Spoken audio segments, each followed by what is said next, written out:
Oke, kita mulai sudah. Nah, kita rekam. Oke, materi kita kalau ada perlu dengan materi kita hari ini. Wah, perlu Pak materi hari ini. Oke, ini sudah saya rekam. Materinya slide-nya panjang nih. Slide-nya aja ada 28 slide ini. Mudah-mudahan bisa tuntas ini. Jadi kita bahas keamanan perangkat lunak. Keamanan perangkat lunak. Kalau di bukunya Ian Somerville, ya, bukunya nanti dibaca. Nanti boleh dibaca di sini, tapi sudah saya penggal, ya sudah saya penggal ini. Nah, saya buka ya.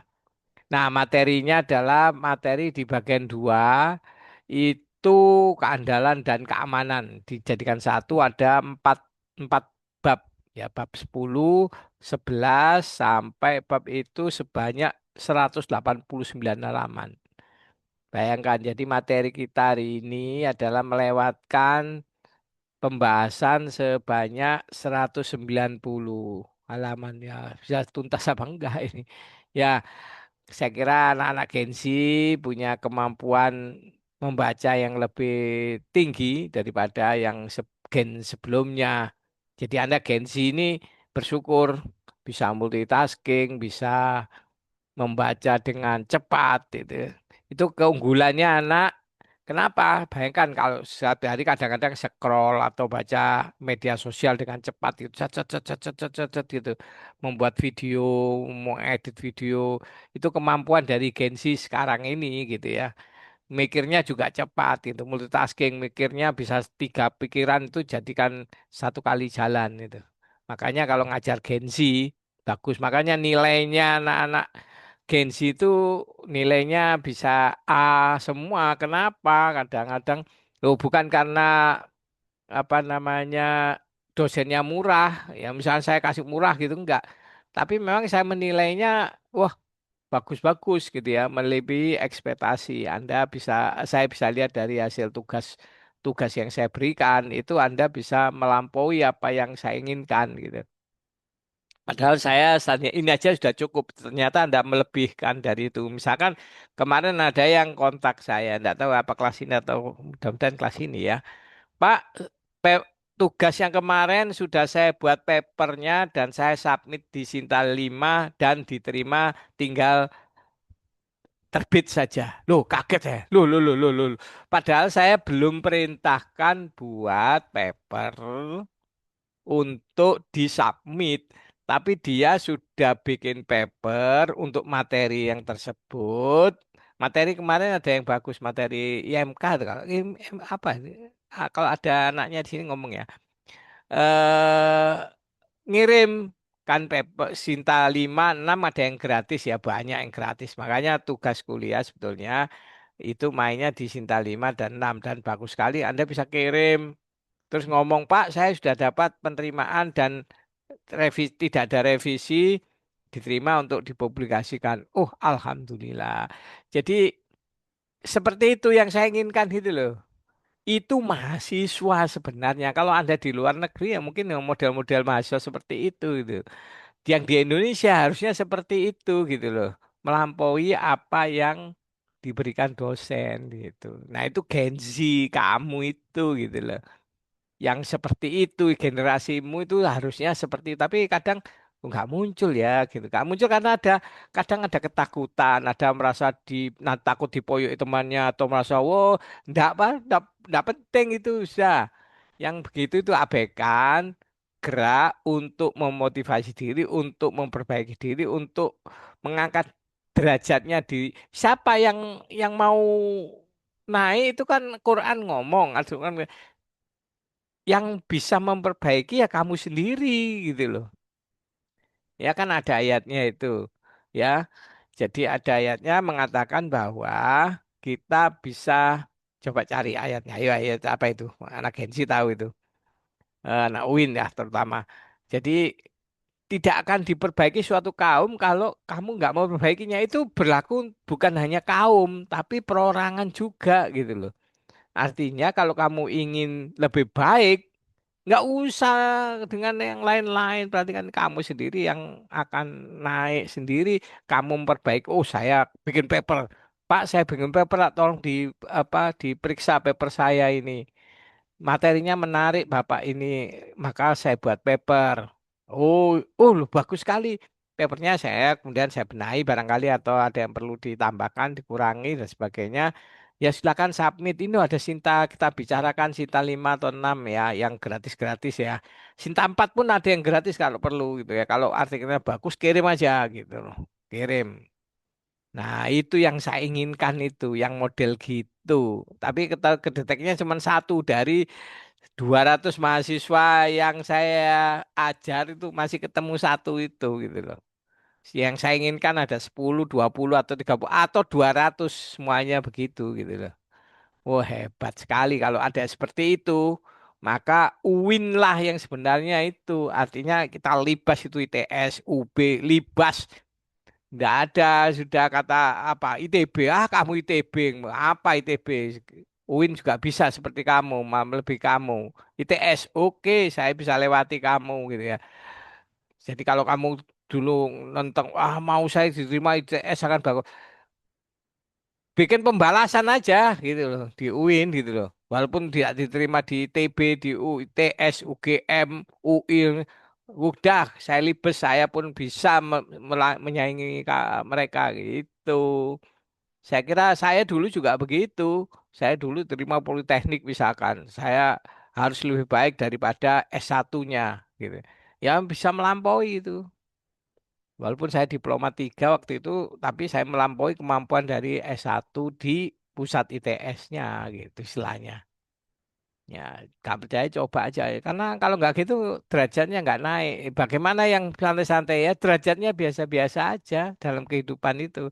Tapi yang mereka punya effort ya bacanya tulisannya effort ya effort yang tinggi, wow, dia akan berhasil di kehidupan. Percaya sama saya. Jadi yang angkatan-angkatan lama yang memang punya effort saya tahu dan ya di bawah bimbingan saya dia mereka akan menjadi manusia-manusia yang sejati yang sukses gitu.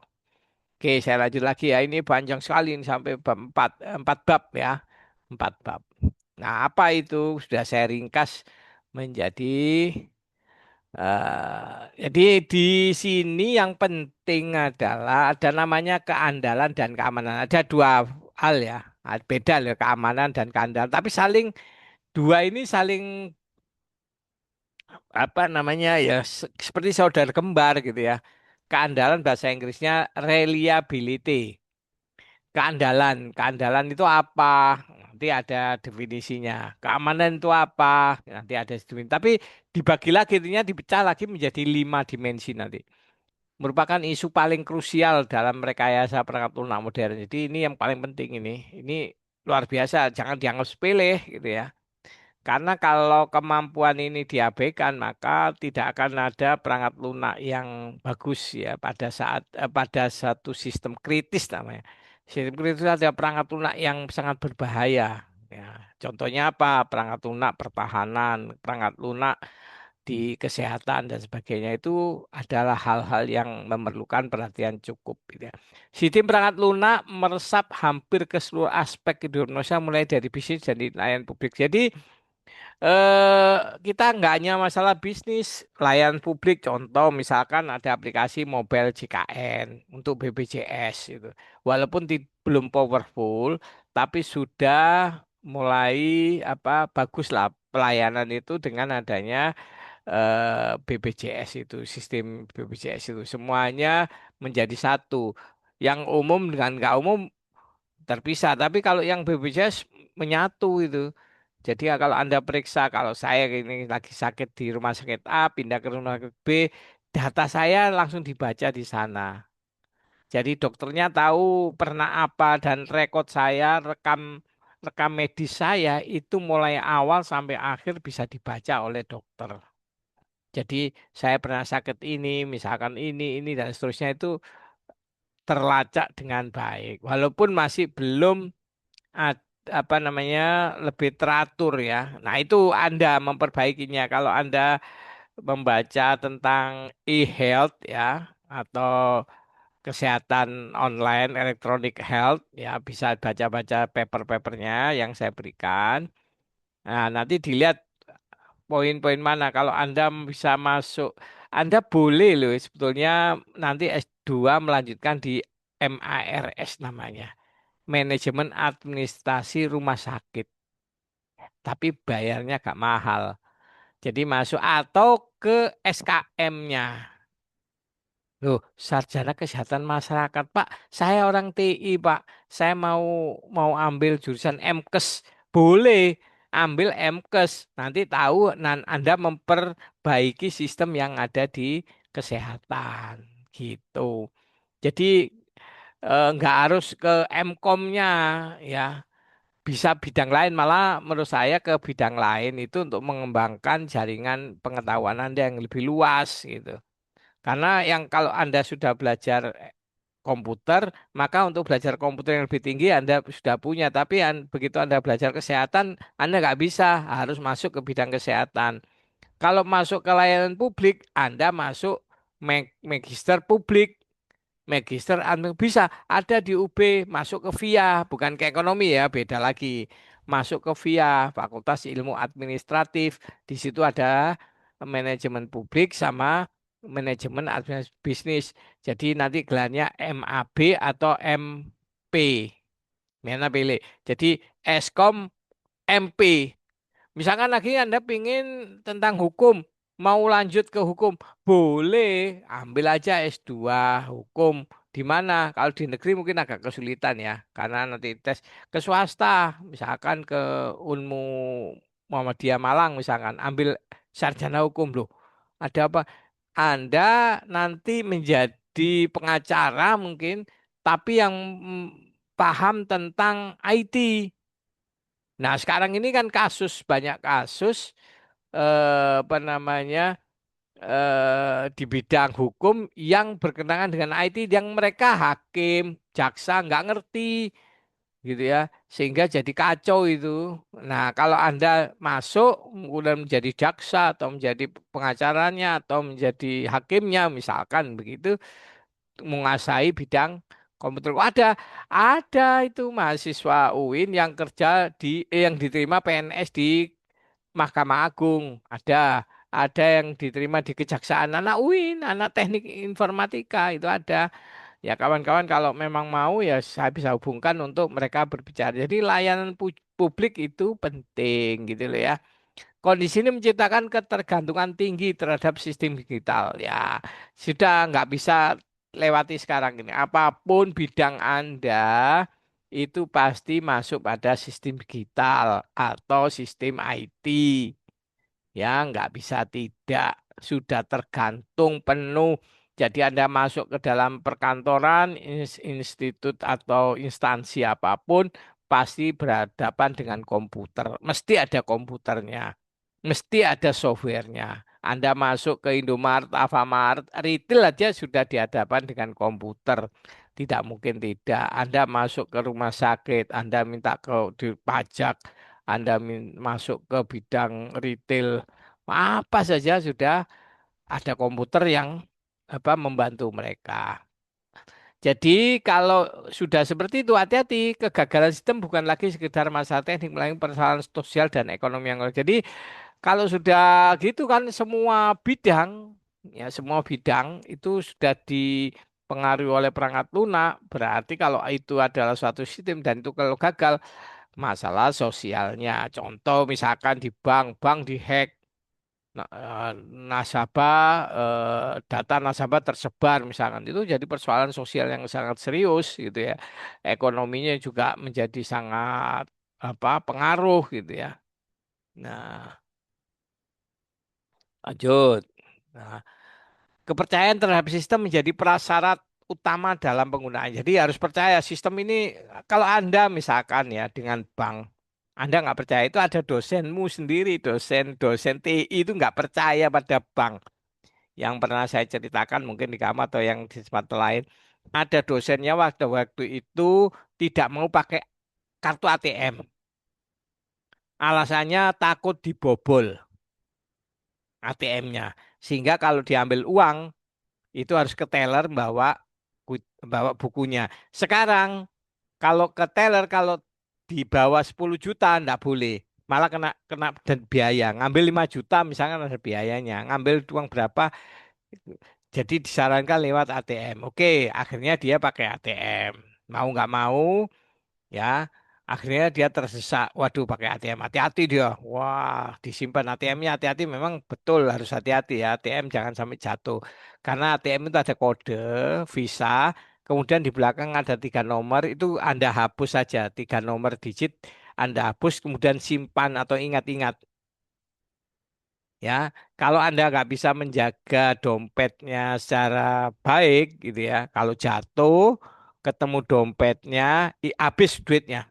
Walaupun tidak tahu password, karena bisa belanja online dengan memasukkan 16 digit nomor di depan. Nah, itu keamanan, beberapa bank punya keamanan yang tidak pakai PIN-nya.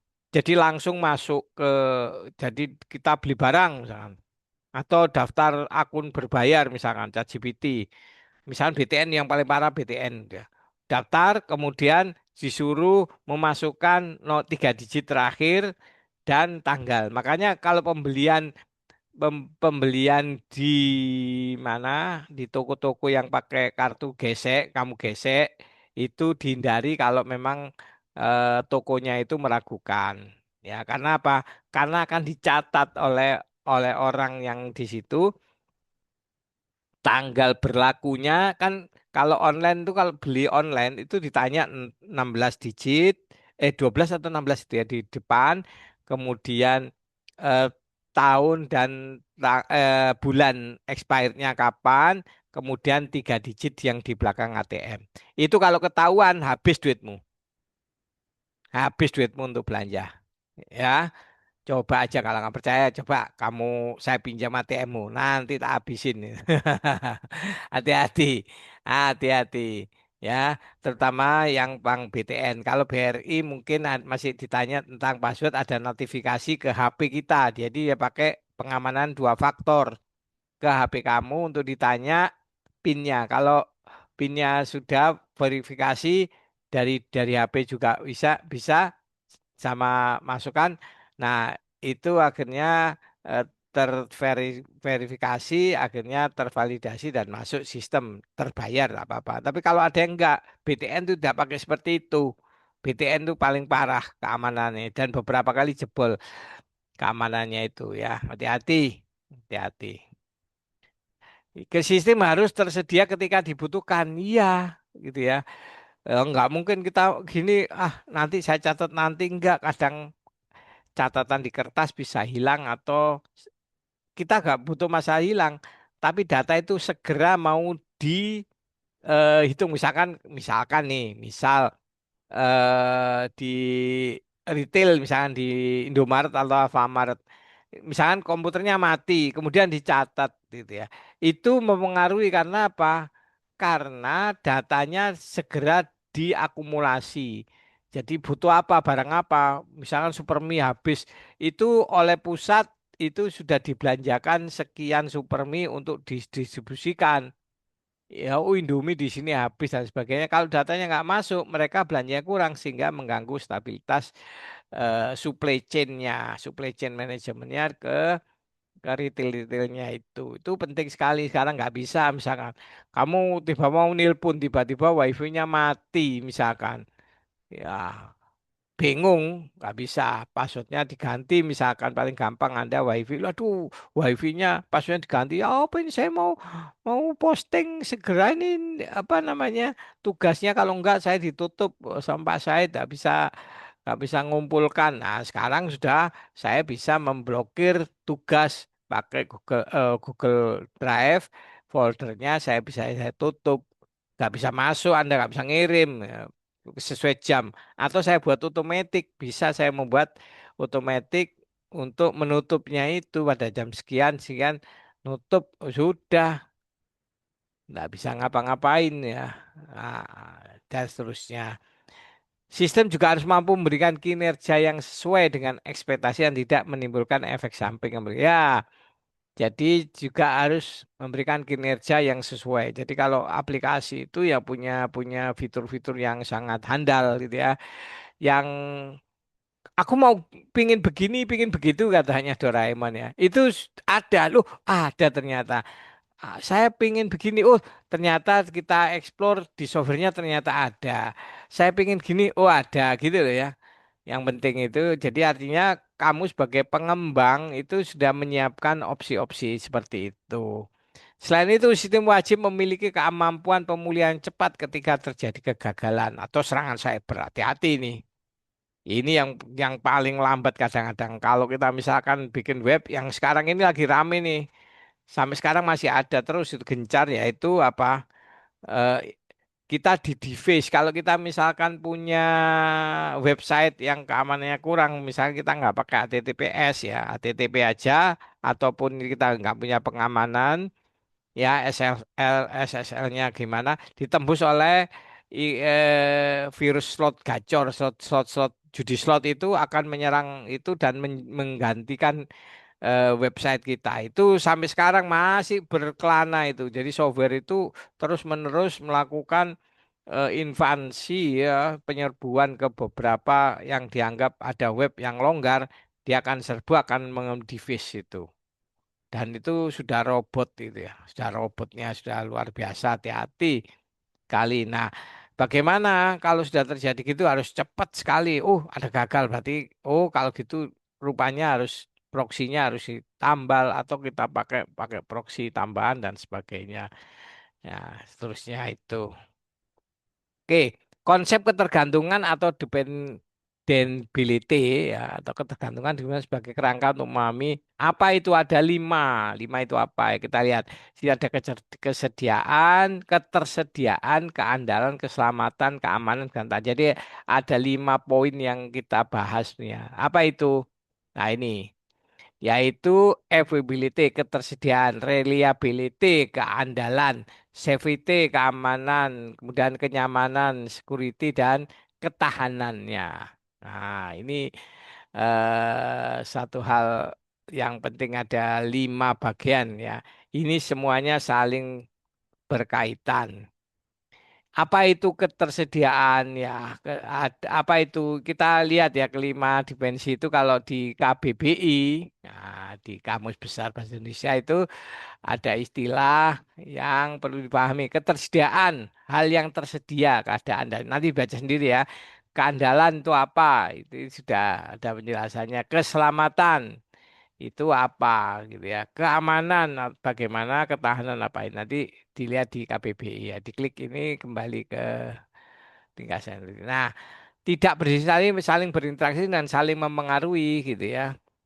Pendekatan ini membantu mengembang melihat sistem lebih komprehensif. Nah, sekarang biaya ketergantungan itu akan meningkat naik gitu ya.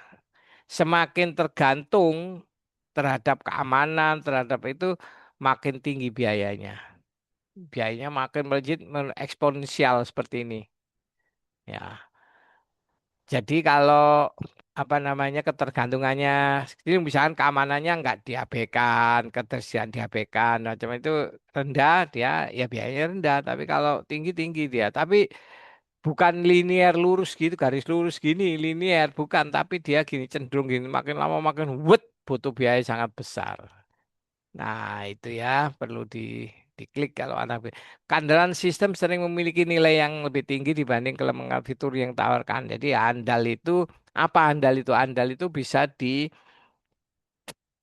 dipertaruhkan misalkan sistem militer itu ya militer itu bisa di cuaca dingin jadi software kamu itu beserta perangkatnya peralatannya di software tempur dan perangkat lunaknya misalkan itu bisa untuk di daerah panas gurun pasir ya perangan di peperangan misalkan di hutan misalkan atau peperangan di laut itu softwarenya dan peralatannya itu bisa diandalkan. Itu namanya keandalan.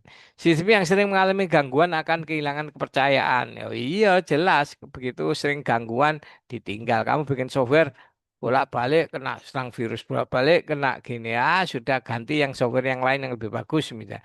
Pengguna sering memilih sistem yang stabil dan konsisten dalam operasinya. Iya, jangan sampai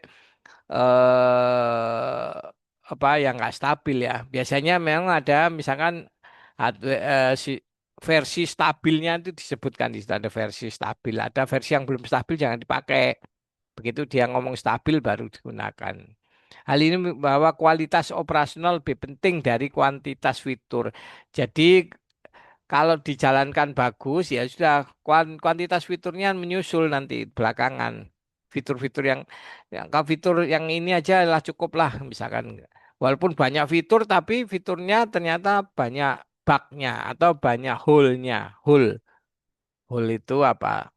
Lobang, lobang keamanan yang tidak diperhatikan. Nah, itu yang penting juga ya.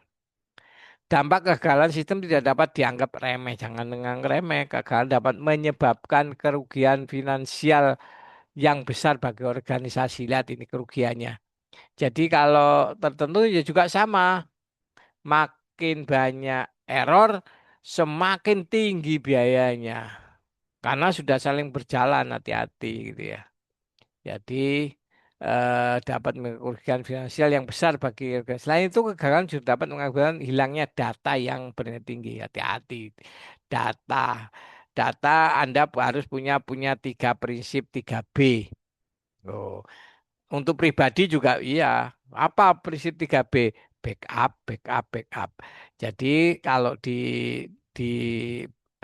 PT IPD Win Puskom itu pernah kejadian Zakat itu bobol. Ya, saya tunjukkan aja karena waktu itu kepala puskomnya itu, gak saya sebut namanya ya, bukan saya yang jelas, itu koar-koar di media. Wah, saya apa sistem saya bagus, silakan Mas. Ya, memang ngebobol servernya TI, servernya Puskom. Wah, ngomong itu di depan. Kemudian ada mahasiswa saya yang memang kerjaannya di warnet dan memang akhirnya tapi dia putus itu. Jadi bimbingan saya tapi nggak melanjutkan selesai. Jadi terus dia itu bisa ngehack macam-macam, belajar ya, belajar hacker macam-macam. Suatu ketika dia ngomong ke saya, Pak Said, saya punya password semua usernya Siakat. Ini Pak, dan beberapa bagian diberikan ke saya dan bisa masuk. Saya bilang jangan disebar, tidak usah, saya hapus, nanti saya juga kena. Oke, ini saya hapus. Kita anggap tidak ada sesuatu. Dan nanti akan saya sampaikan bahwa pernah terjadi pembobolan. Jadi tidak boleh koar-koar. Sistem saya aman 100% gitu ya. Nah, adrenalinnya hacker-hacker itu muncul. Kena hack, hancur, bahaya. Dan itu terjadi di PT PD Puskomnya UIN. Tapi jangan Anda lakukan ya.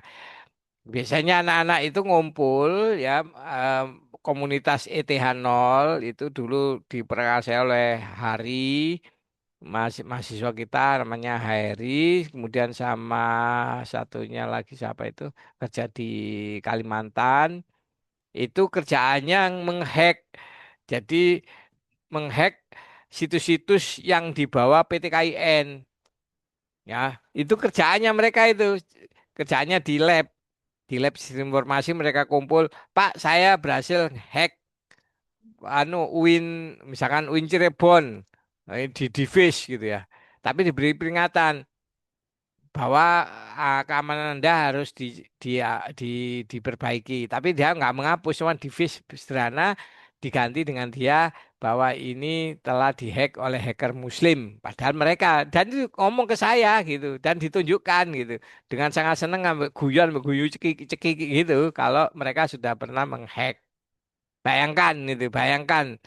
Itu kerjaannya mahasiswa di komunitas itu kan kan nggak tahu ini sekarang apa masih masih masih bicara tentang kesekuritan atau enggak itu ya. Dengan saya biasanya di lab dulu di lab sistem informasi ya kelakuannya seperti itu ya mahasiswa kerjaannya hack sini hack sana sini gitu ya mencari celah-celah mereka bobol gitu ya.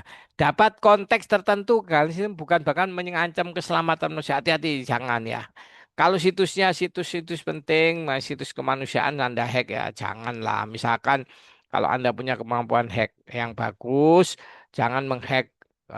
bank, jangan menghack rumah sakit, jangan menghack tentang hal-hal yang bersifat masyarakat umum.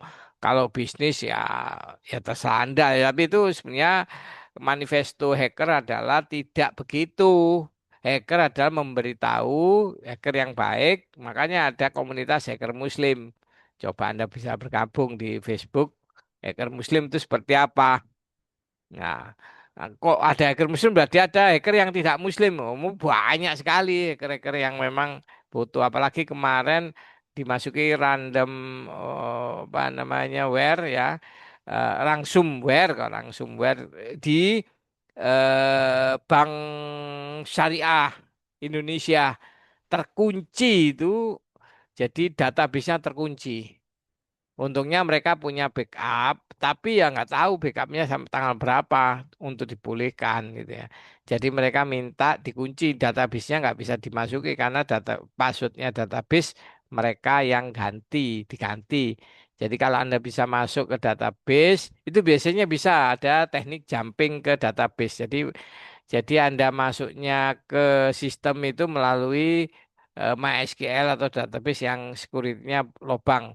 Nah, biasanya setiap saat MySQL itu diupdate lobangnya seperti itu. Itu penting sekali. Nah, sistem kritis merupakan kategori sistem yang memiliki konsekuensi gagal yang sangat serius. Sistem kritis itu apa? Medis, navigasi penerbangan, sistem keuangan atau militer. Jangan gitu ya. Dan sebetulnya masih ada lubang juga. Jadi beberapa kasus itu ada anak yang bisa menghack apa namanya satelit.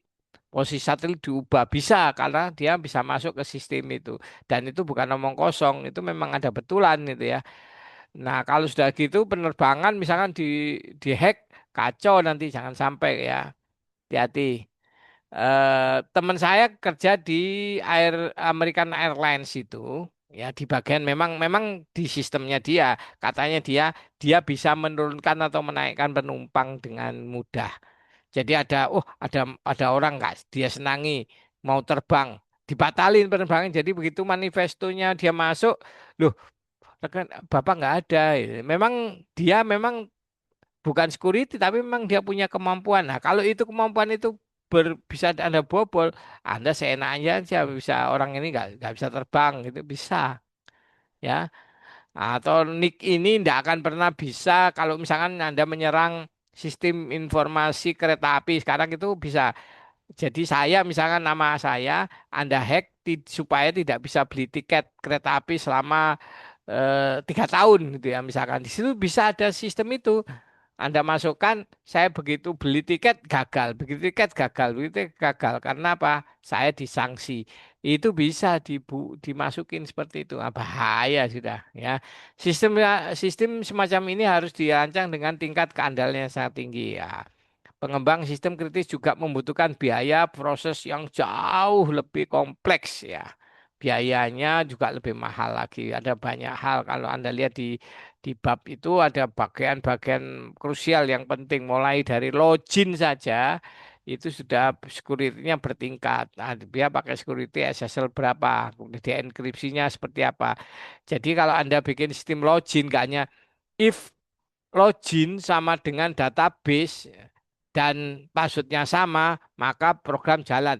Oh, kuno hati-hati.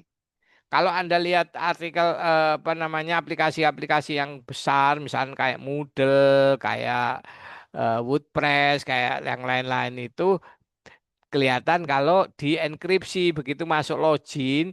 Jadi kalau Anda lihat di database-nya itu nggak plain text. Kalau Anda sampai ada, saya misalkan saya memeriksa tugas kuliah kamu atau apa skripsi kamu, coba lihat database-nya, file tabel user.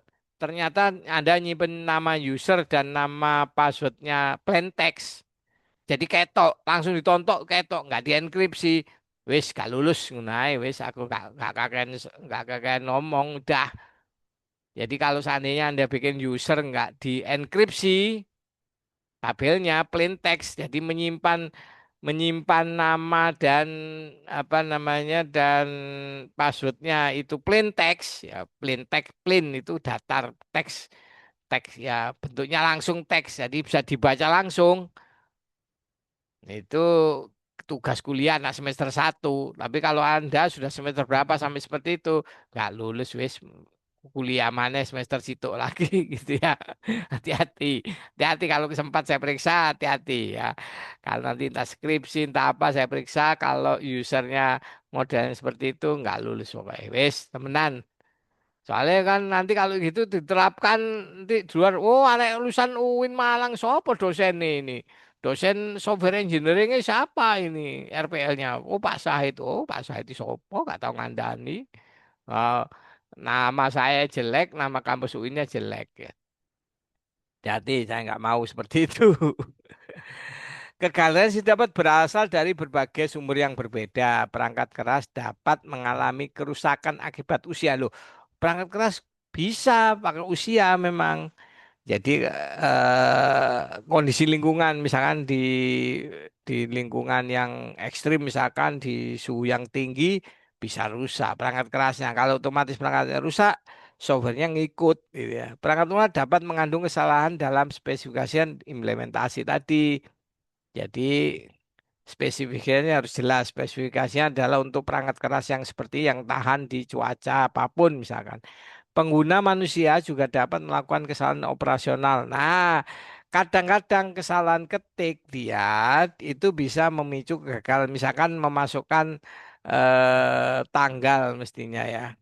Memasukkan tanggal atau memasukkan data yang data itu tidak divalidasi misalkan. Nah, itu kemudian menjadi countdown ya. Countdown hitungan mundur bagi misalkan kalau di film-film itu adalah kehancuran. Akan hancur dalam waktu 10 menit. Nah, tit, kurang 1 menit. 60 detik, 30 detik. Waduh. Nah, itu kalau memang itu ada ya bisa saja peluncuran peluncuran nuklir misalkan. Tapi itu kan harus di apa ya? Diverifikasi oleh beberapa. Jadi seseorang ya ini dalam hal sistem informasi ya. Jadi data kalau masuk uang masuk di bank misalkan itu divalidasi oleh kasir ya tellernya. Nanti ada kepala cabangnya memverifikasi, selanjutnya memverifikasi sampai tingkatan tertentu. Nah, itu sudah dilakukan dalam banyak skripsi bimbingan saya dan Pak Yakin. Ya, di ada namanya e-reporting. Jadi membuat pelaporan elektronik dari dari salah satu dinas, misalkan dinas kesehatan itu ngentri dari bagian staf ngentri.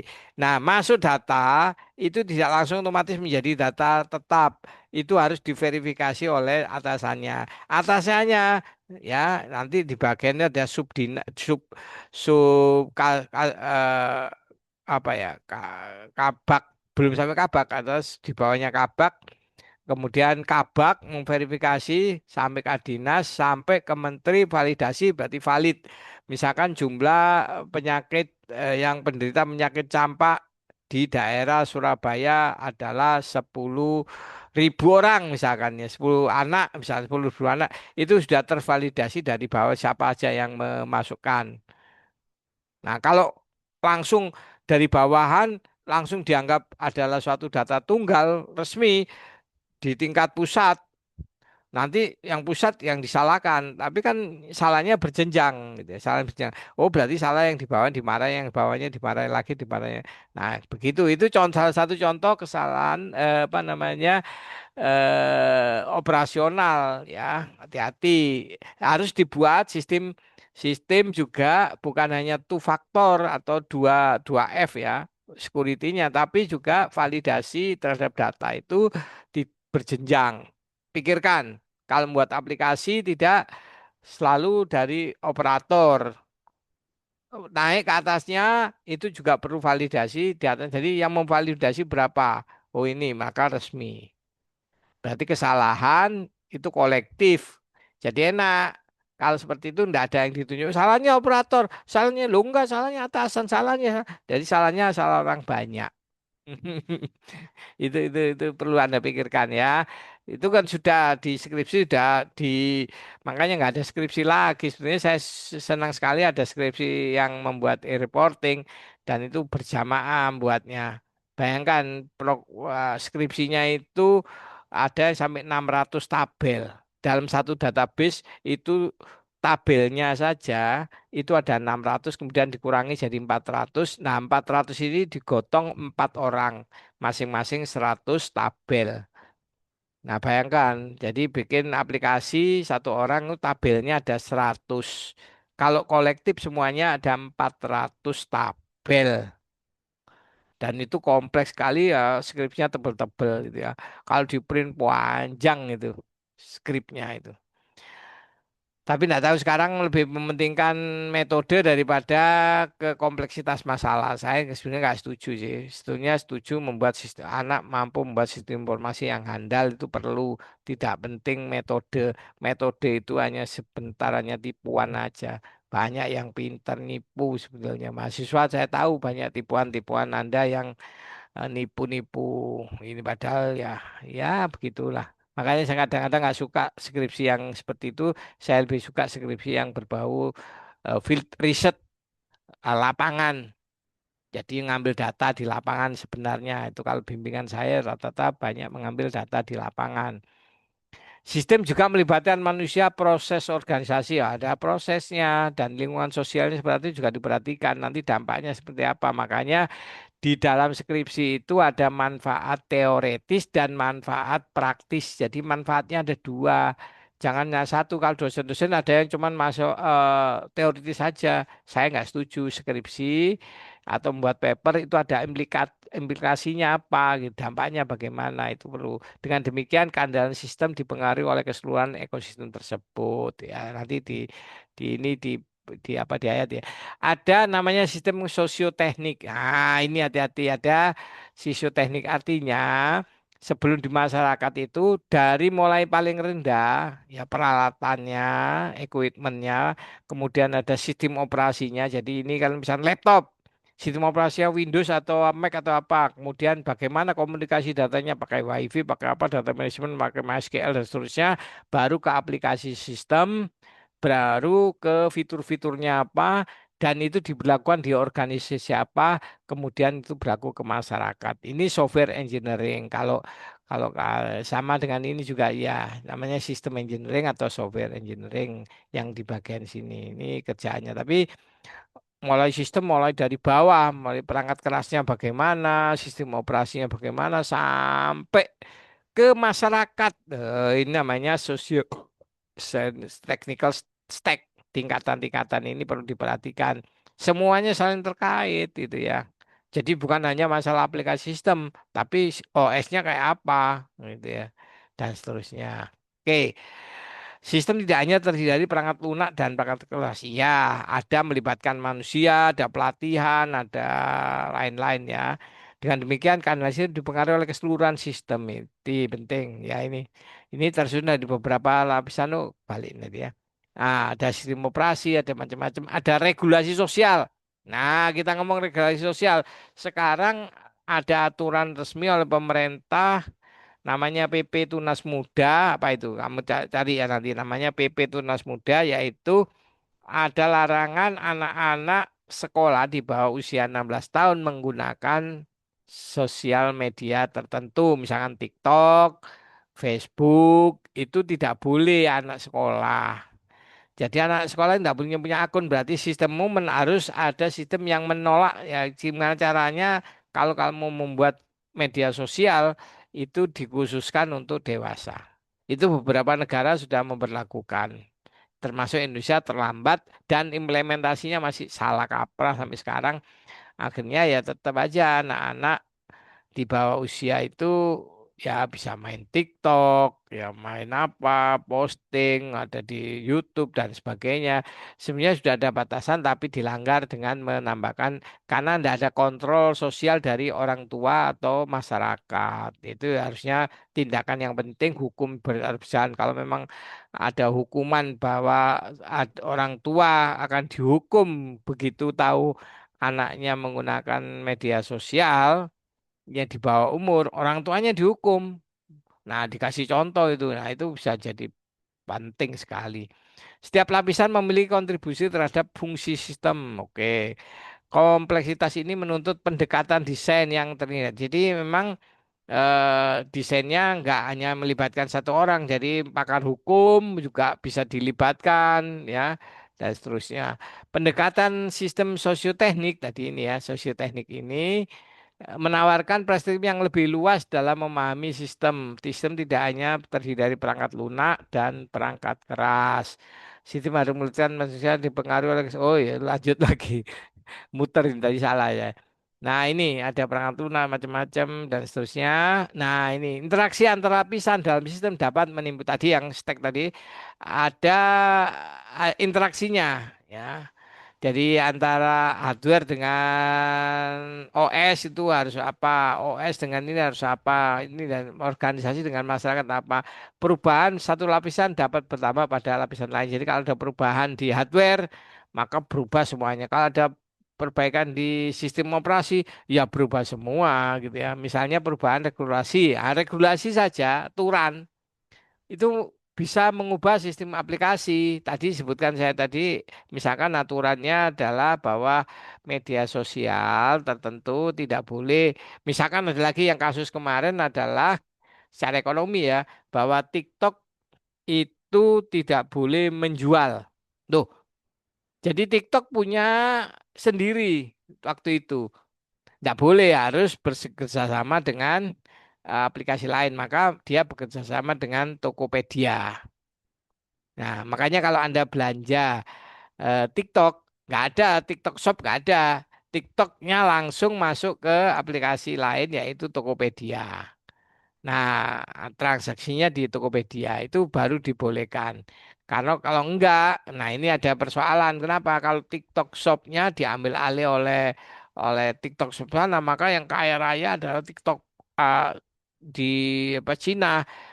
Makanya nanti kemudian kalah itu namanya Tokopedia, Shopee. Ya. Tapi mereka juga Shopee itu bukan produk Indonesia, Shopee itu bisa, Lazada juga bukan. Yang memang Indonesia murni itu Bukalapak sebetulnya. Tapi Bukalapak akhirnya juga kalah. Gojek dengan Grab itu, Gojek Indonesia, Grab luar negeri, tapi duluan Gojek, tapi Gojek kan kalah karena manusia Indonesia cenderung pada berbau yang asing atau memang perusahaan asing mempunyai sistem yang lebih baik. Misalkan Anda pakai Grab dengan Gojek, ternyata lebih baik tampilannya Grab, fitur-fiturnya dan sebagainya, sistem keandalannya bagus, kecepatan komunikasi datanya bagus, kamu bulat, kamu muter-muter programnya dibanding dengan Gojek, maka orang rame-rame ke Grab. Padahal dananya, duitnya itu adalah lari ke luar negeri. Setiap kita naik Grab, sebetulnya sekian persen itu uangnya kita sumbangkan ke elit global, ke luar negeri, bukan ke dalam negeri. Tapi kalau Gojek, uangnya memang dikuasai orang kaya Indonesia dan nanti ya berputarnya di Indonesia gitu ya. Makanya seharusnya begitu. Bukalapak seharusnya begitu, tapi kenyataan enggak. Dana, Dana, ada OVO, ada Shopee PayLater, ada macam-macam. Sebetulnya juga gitu. Dananya masuk di mana? Nah, dana itu untuk Indonesia, OVO luar negeri. Jadi uang yang kita masukkan ke OVO sebetulnya itu masuk ke sistem internasional. Nah, bagaimana seharusnya kalau jiwa patriotiknya sebetulnya kalau mau bicara tentang nasionalisme yang digembar-gembornya Prabowo, ayo antek-antek asing ya. Kamu itu antek-antek asing karena menggunakan kita ya, bukan bukan kamu, saya juga menggunakan aplikasi-aplikasi asing. Maka kita ini sebenarnya antek-antek asing yang disampaikan oleh Prabowo itu. Hai antek-antek asing. Ah, gitu ya bunyinya. Kalau Anda dengarkan itu, kita itu masuk di situ. Jadi antek-antek asing bukan berarti apa? Enggak, ya kita itu antek-antek asing kita menggunakan pakai Shopee. Itu sebetulnya kalau kita seharusnya mau bagus ya pakai Tokopedia daripada belanja ke Shopee. Tapi Anda senang pakai Shopee. Jadi kalau Anda tarik kesimpulannya, enak mana Shopee sama Tokopedia? Oh, saya enak pakai Shopee, ada diskonnya, ada macam-macam gitu ya. Saya juga iya, maka saya termasuk antek asing. Jadi Pak Syahid itu antek asing, Anda juga antek asing. Kalau begitu Anda menggunakan Shopee lebih baik daripada Tokopedia. Berarti kalau dulu Tokopedia namanya Toko Bagus namanya .com, kemudian menjelma menjadi Tokopedia, Tokopedia atau Bukalapak sebetulnya gitu ya. Jadi sebetulnya seperti itu ya, antek-antek asing yang dimaksud. Jika tidak dikelola dengan baik, dapat kegagalan sistem. Oh, ya sudah, lanjut lagi. Regulasi dan kepatuhan. Nah, ini regulasi memainkan peran penting. Kalau seandainya, lo kalau gitu, Shopee dilarang Pak. Nah, repot juga karena investasi.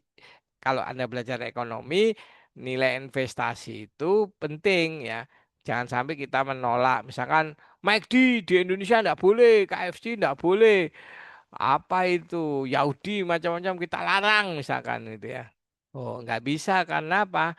I- Untuk membuat restoran McD yang tersebar, mereka juga mengeluarkan dana yang besar. Jadi mereka mengeluarkan dana investasi untuk membangun, kemudian memang keuntungannya mengeruk daripada masyarakat, keruk perlahan-lahan. Honda misalkan ya, Anda di Indonesia mestinya bisa membuat mobil nasional.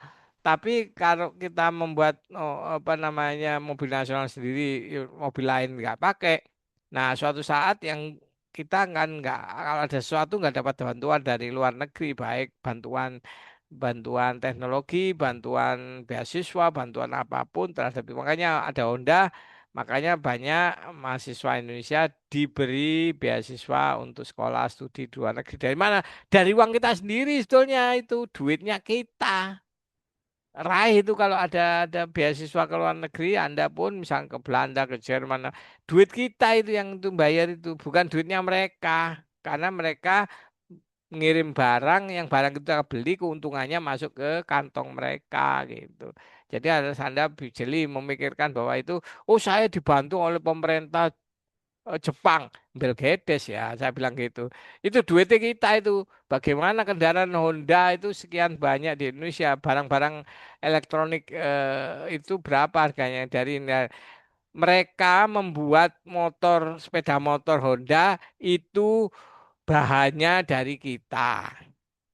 Coba bayangkan, bahan aluminiumnya ditambang dari tambang-tambang di Indonesia. Plastik juga demikian.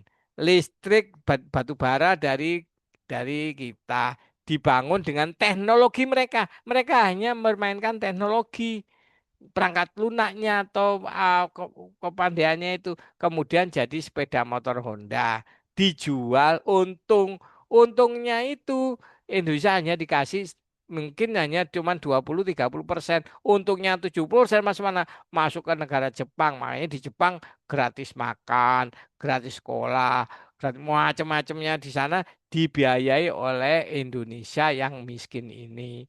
Jadi negara kaya seperti Amerika, Jerman, Jepang dan sebagainya itu hidup dari menghisap darahnya negara-negara berkembang. Titik. Hai antek-antek asing, dengarkan ini.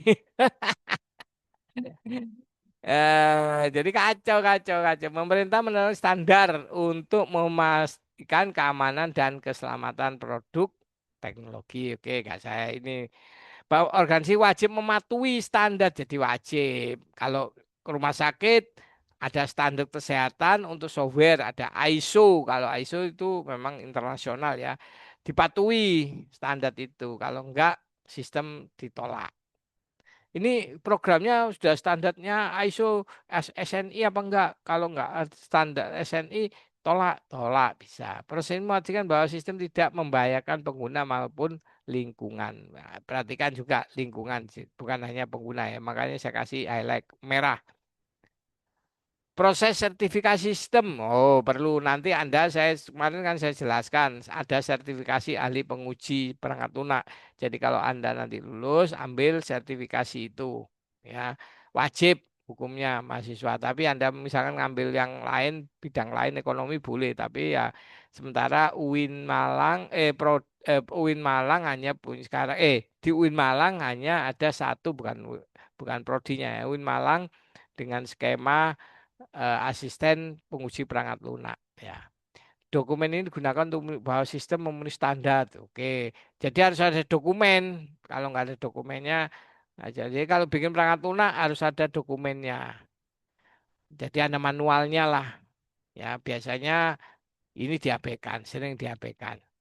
Biaya dokumentasi dapat menyamai biaya pengembangan. Iya, karena dokumentasi penting sehingga nanti dilanjutkan atau ada apa-apa itu mengacu ke dokumentasi tadi.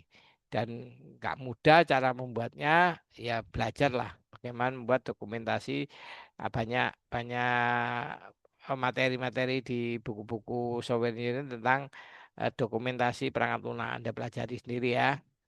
Redundansi itu double-double ya, merupakan strategi utama dalam meningkatkan keadaan sistem. Jadi diusahakan tidak terjadi redundansi sehingga andal sistem. Konsep ini melibatkan penyediaan komponen cadangan yang dapat menggantikan. Jadi kalau ada software pun itu bisa ada cadangan, bukan hanya hardware sebenarnya ya. Dengan adanya cadangan ini sistem dapat memperoleh. Jadi misalkan kalau Anda di bank tadi ada gagal, maka cadangan backupnya harus running. Nah, ini contoh. Saya pernah dapat proyek membuat satu sistem pembayaran SPP di sebuah perguruan tinggi. Dan software itu sudah software lama, itu tidak efektif ya, kecepatannya tidak efektif. Maka minta saya membuatkan program yang bisa lebih efektif. Oke, begitu program saya buat, nah begitu program saya jadi, itu tidak langsung dipakai. Aneh. Mereka membandingkan dua sistem lama ya dengan sistem yang saya buat itu harus sama enggak hasilnya. Jadi kwitansinya keluar dua-duanya, keluar. Jadi pada saat mengentry ini di program lama dengan program baru sama enggak? Kalau sama, oke dikasih tanda centang sama. Sampai proses itu 1 minggu untuk mencoba itu betulan itu saya dapat proyek dari Bank BRI Surabaya. Jadi aplikasinya itu pembayaran SPP jalan begitu nggak sampai seminggu kalau salah. Begitu dirasa cukup oleh manajernya, oke sistem yang Anda buat sudah sesuai dengan yang lama, maka sistem yang lama ditutup diganti sistem saya yang baru. Dan keamanannya dilihat jalan oke. Itu pengalaman saya pribadi eh, yang dimaksud dengan cadangan sistem cadangan itu adalah jadi yang baru ini masih dianggap cadangan dulu sampai menggantikan sistem yang lama karena sistem yang lama kalau sistem lama ini sistem yang baru ini sama dengan sistem yang lama dengan fitur-fitur tambahan dan keamanan yang canggih, maka fitur yang lama akan perlahan dihapus. Tapi jalan dulu, bareng dulu dan dites. Nah, itu repotnya sistem keamanan di bank itu. Wah, rumitnya setengah mati dah itu. Ya lumayan lah dapat proyek. Dengan adanya saya coding sendiri gitu ya. Saya sendirian itu semuanya. Pendekatan ini umum digunakan dalam sistem kritis ya. Tadi sistem kritis tadi dari ke sistem keuangan, ke penerbangan, medis itu yang penting. Medis juga gitu harus dicoba dulu. Jangan sampai nggak dicoba. Coba ke binatang, coba ke lingkungan dulu. Wah, Pak, tidak semestinya ya. Baru kemudian running ke manusia. Keragaman melengkapi jam berapa ini Rek? Waduh, kok oh masih ada waktu. Khawatir saya kekurang ini. Keragaman konsep ini redundansi nanti Anda pelajari ya. Redundansi sebenarnya signifikan. Nah, pengembang perlu meningkatkan keandalan. Jadi desain sistemnya harus desain hati-hati. Pengembang Anda nanti jadi pengembang ya, bukan programmer loh ya, beda lagi. Jadi Anda jadi software host, jadi pengembang. Anda kelas Anda bukan programmer, programmer itu anak SMK. Ya, jadi kalau Anda bisa program saya nggak bangga, tapi kalau Anda tidak mampu mengembangkan perangkat keras dengan keandalan dan risiko kompleksitas, maka kelas Anda ada turun derajatnya jadi lulusan SMK, bukan lulusan S1 atau setingkat tidaknya D3.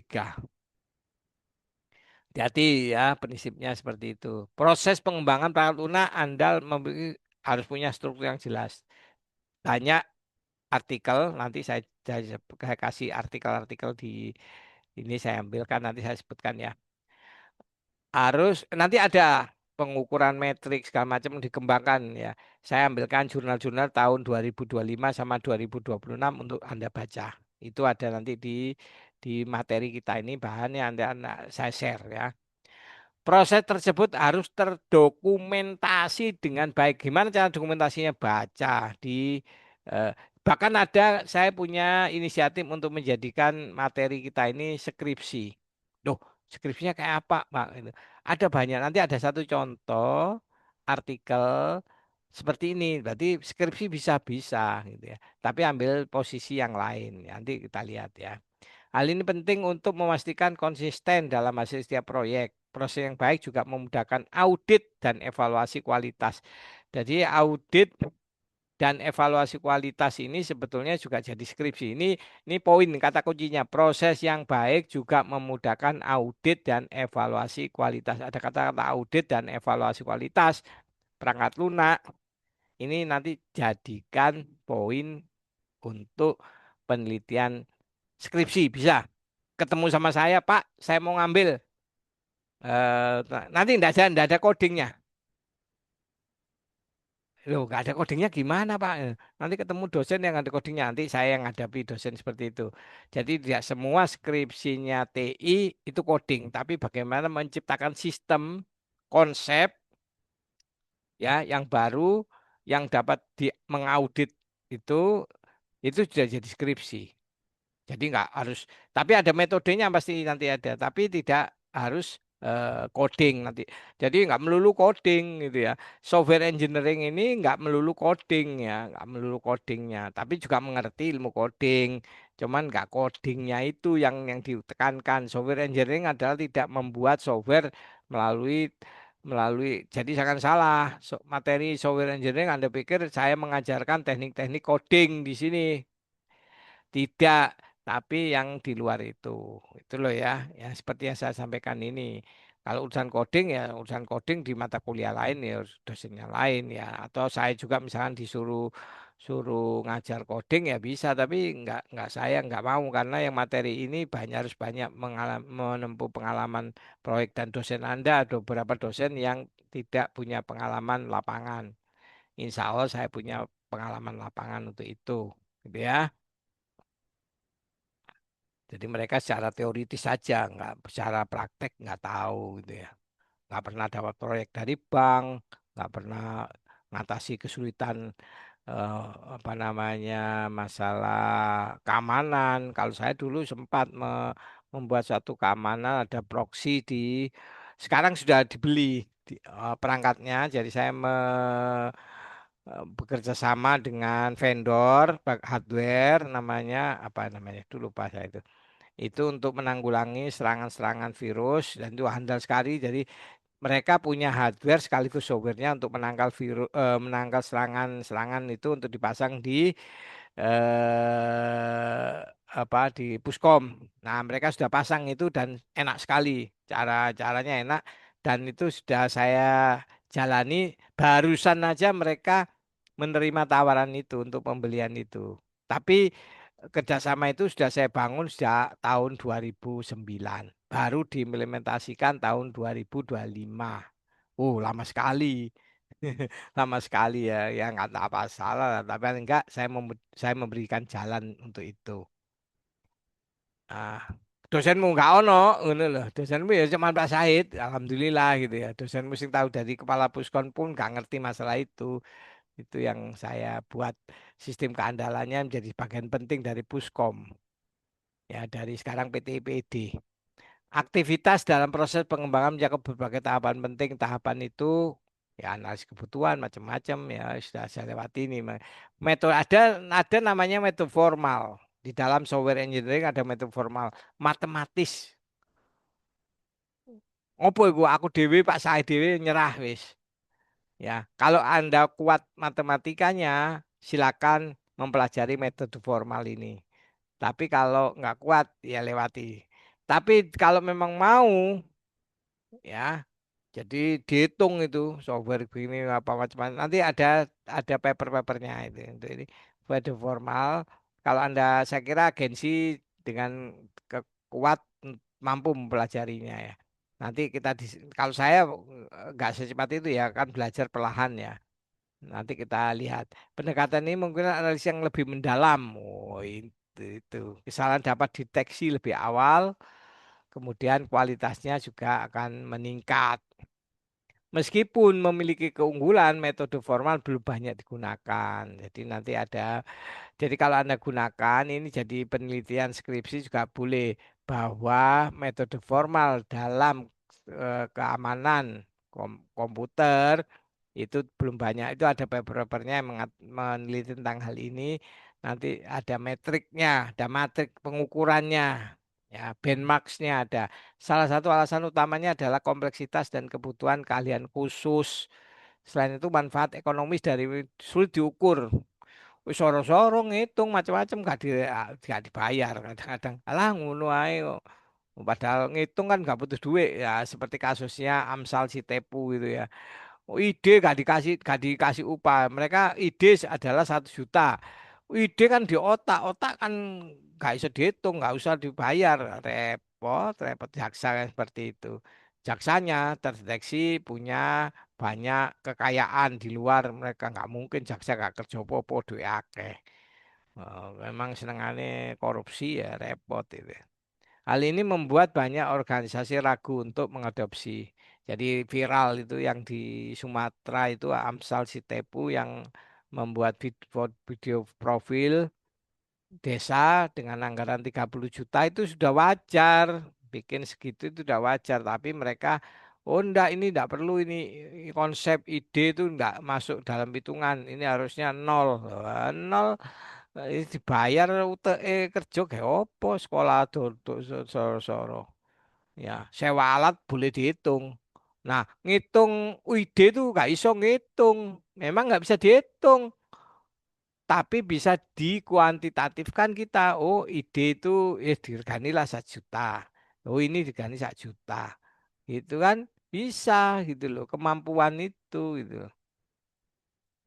Pengembangan sistem yang dapat diandalkan memerlukan pendekatan yang menyeluruh. Nah, harus ada aspek manusia, proses, regulasi pemerintah, saling mendukung dan memperkuat. Keberhasilan sistem bergantung pada keseimbangan antara keandalan, biaya dan ya. Jadi kalau mau andal biasanya. Jadi kalau mau aman, mau nyaman itu beda.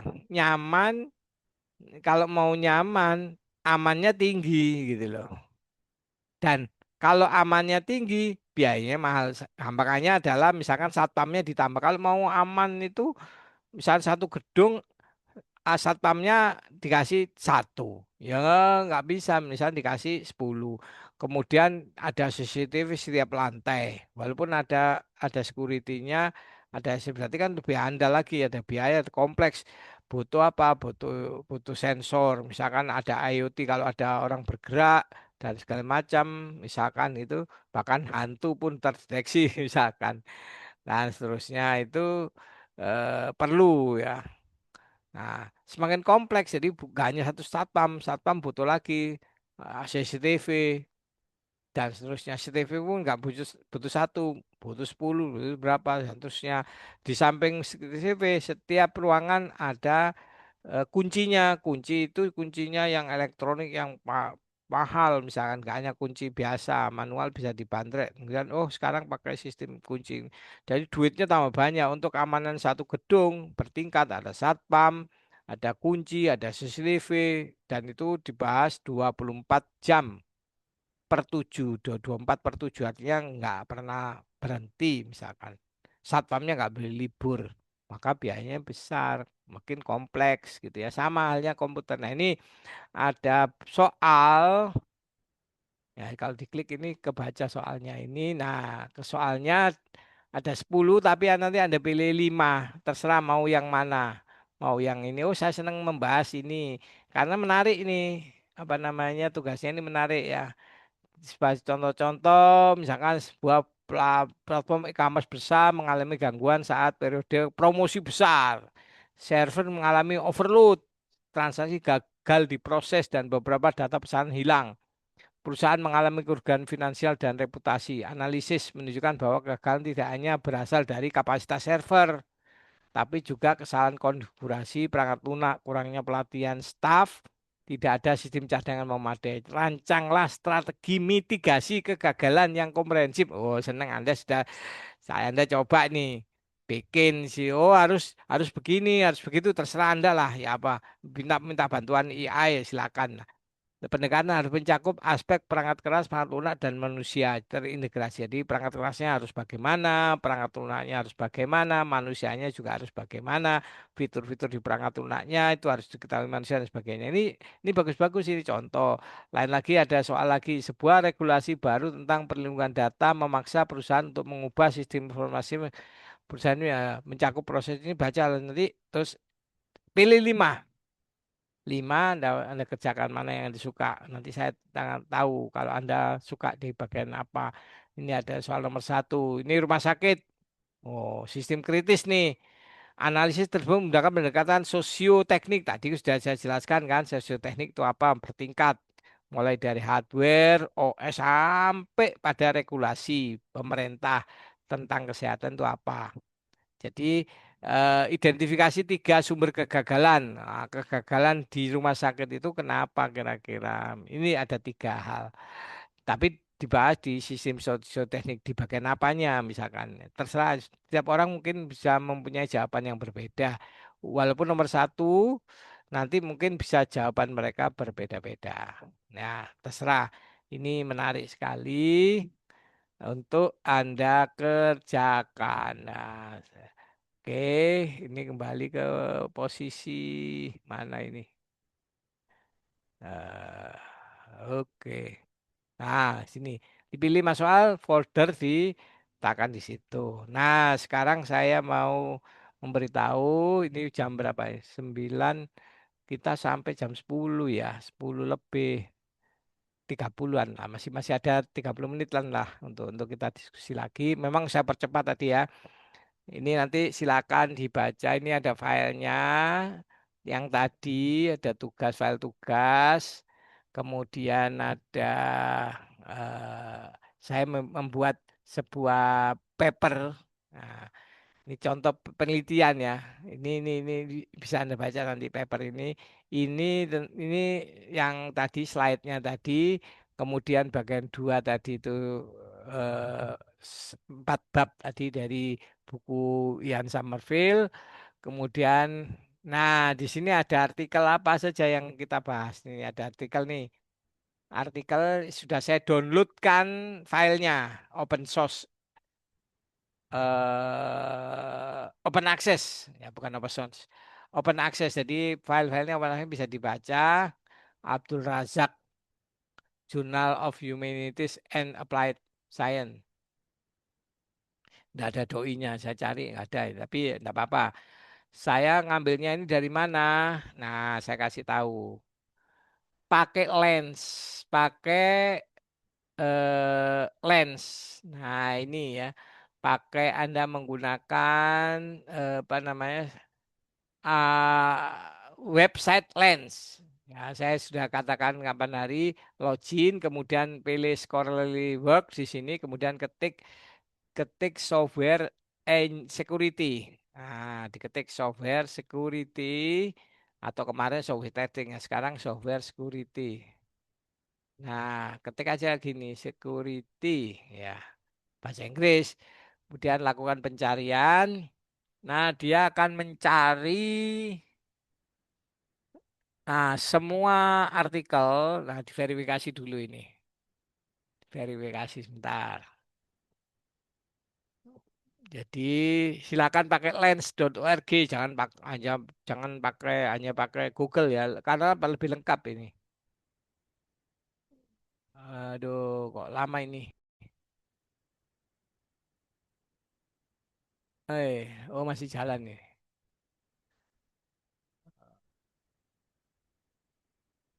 Oke, masih jalan ini. Nanti akan dapat database Anda mau akses. Ini di sini filternya sangat lengkap, gitu ya. Sangat lengkap. Sebentar ini kok ada gini ya. Oh, oke. Nah ini. Nah, sebentar. Nah, tampil. Oh, kok tampil ke sini lagi nih. Sebentar, sebentar. Kalau gitu kita coba yang lebih atau saya tutup aja. Saya mulai baru lagi pakai lens, gitu ya. Lens, lens.org.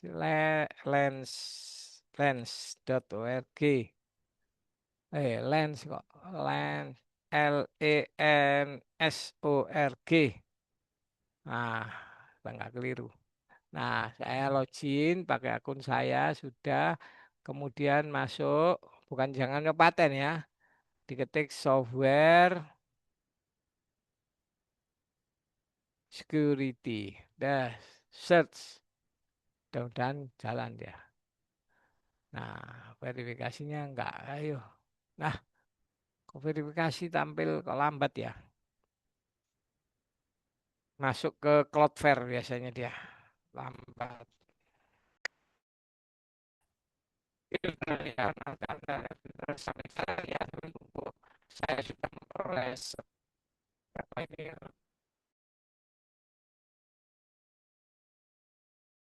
lemot ya gara-gara ini nanti memang lemot ya kalau jalan semua ini.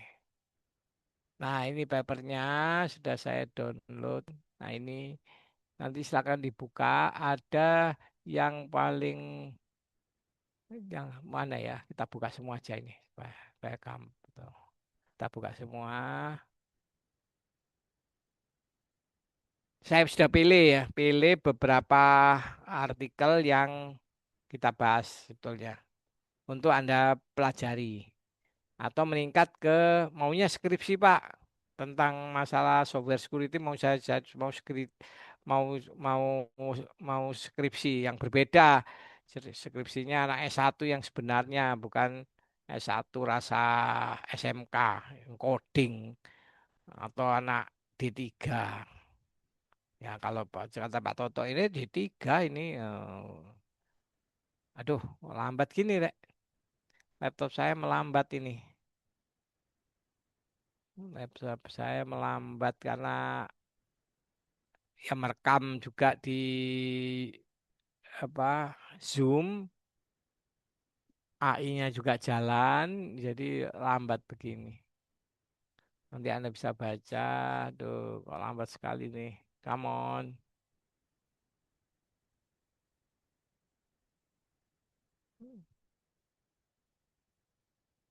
Hmm, hmm. Ini jalan verifikasi. Baru tampil verifikasinya. Mungkin di tempat Anda juga nge-lag ini. Kita kasih ada waktu ya, kita tunggu ya. Sebetulnya kita kalau mau real ya masih ada waktu 40 menit ya. Hmm, hmm. Sebentar. Tuh, sukses. Nah,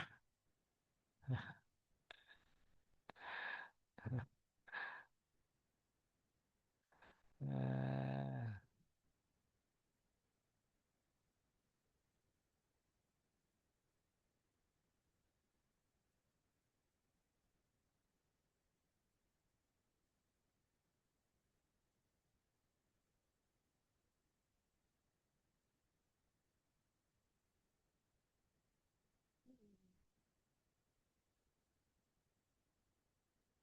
open. Nggak bisa dibuka. Gini langsung mestinya buka. Convert. Loh, open mestinya ini.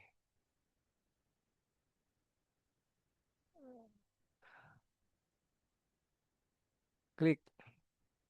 Kok hanya edit, share. Oh, di share aja ke sini. Oke. Nah, gini aja. Kebuka. Jadi semuanya kebuka. Bentar, nah filenya ini, nah ini ada paper tentang bagaimana memprediksi keamanan komputer ya bugnya menggunakan machine learning dan quality metric. Nah, ini bisa jadikan skripsi. Jadi penelitian ya beberapa platform itu Anda teliti. Nah, mungkin berbeda penelitiannya ini dengan skup yang Anda buat berbeda atau ininya berbeda. Bisa lanjut. Kemudian ada ini pengetahuan motivasi apa. Jadi meneliti secara apa namanya psikologinya juga ya, secara sosiologi, sosial dampak dan segala macam. Nanti ada tekniknya di sini ya. Teknik cara bagaimana cara mendapatkan data, menganalisisnya. Boleh dengan saya ini yang misalkan ini. So. Kemudian ada lagi tentang membangun metrik quantified security untuk software komponen. Ini pun komponen yang diliti itu masih bisa berkembang. Yang ada di sini, kemudian Anda kembangkan lagi masih bisa. Jadi ini nanti bisa Anda baca ya metode-metodenya atau komponen-komponen yang mau diliti dari suatu perangkat lunak. Berikutnya ada ini juga pengembangan kita bisa mapping, kita bisa membuat framework. Loh Pak, ini kajiannya anak S2 ya. Sebetulnya anak S2 ini ini tesisnya anak S2, tapi sekarang kalau dikerjakan S1 pun hebat. Nanti saya bimbing bisa.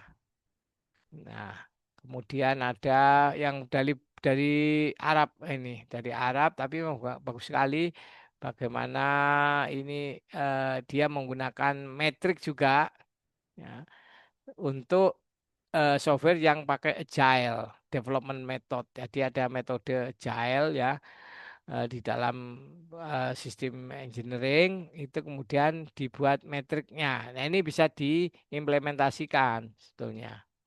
Jadi judul.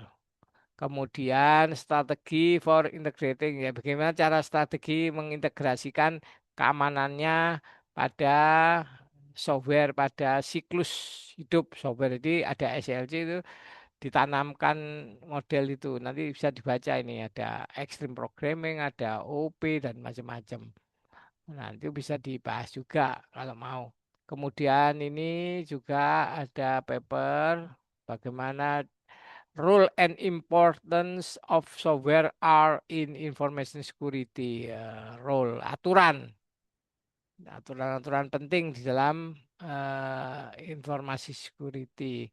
Bisa kita baca. Kemudian ada ini software tampering. Nah, software temper itu artinya ya supaya juga handal bagaimana. Di sini ada beberapa penelitian pakai bibliometric analysis ya, namanya pakai BA atau SLR. Sebetulnya ini anak S2 yang ngerjakan pem- penelitian model begini anak S2, tapi anak S1 Pak gimana? Bisa. Nanti saya yang ngatur ya, skripsi model SLR dan bibliometric analysis yang belum saya nanti BA ini nanti saya kasih tahu. Ternyata kalau mau meneliti, kalau ngerti BA nanti oh yang diteliti gini gitu ya. Nanti saya demokan. Tidak tahu hari ini bisa atau besok lagi ya.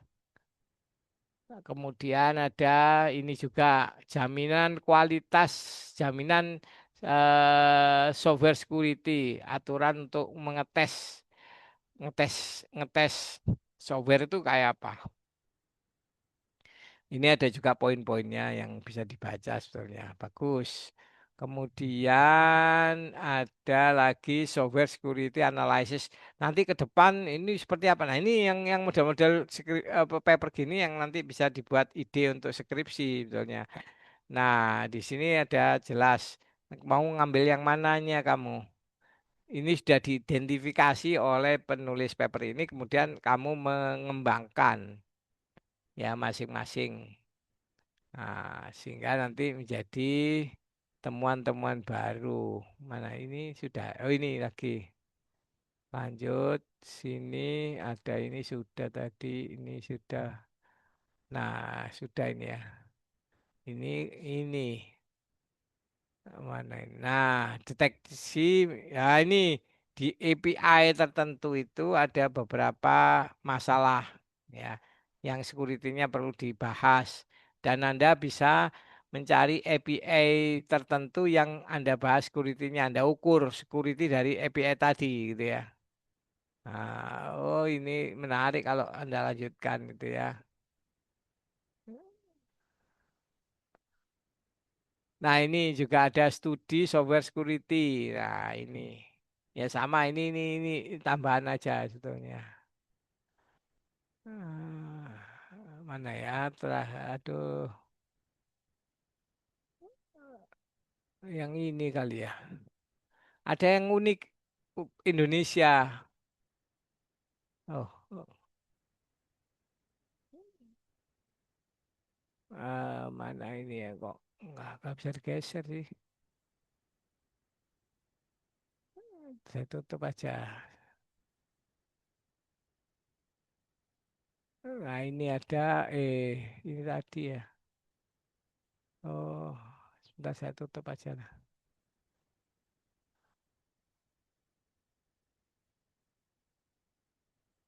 Oke, ini bisa Anda baca. Nanti ada yang sebentar saya tutup dulu aja ini.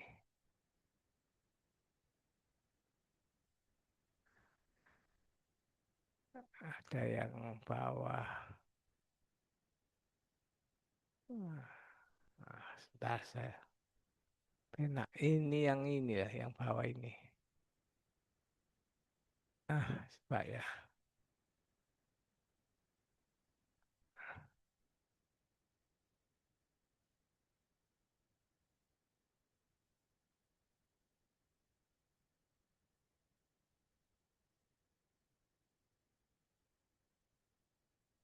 Nah, nah ini nih.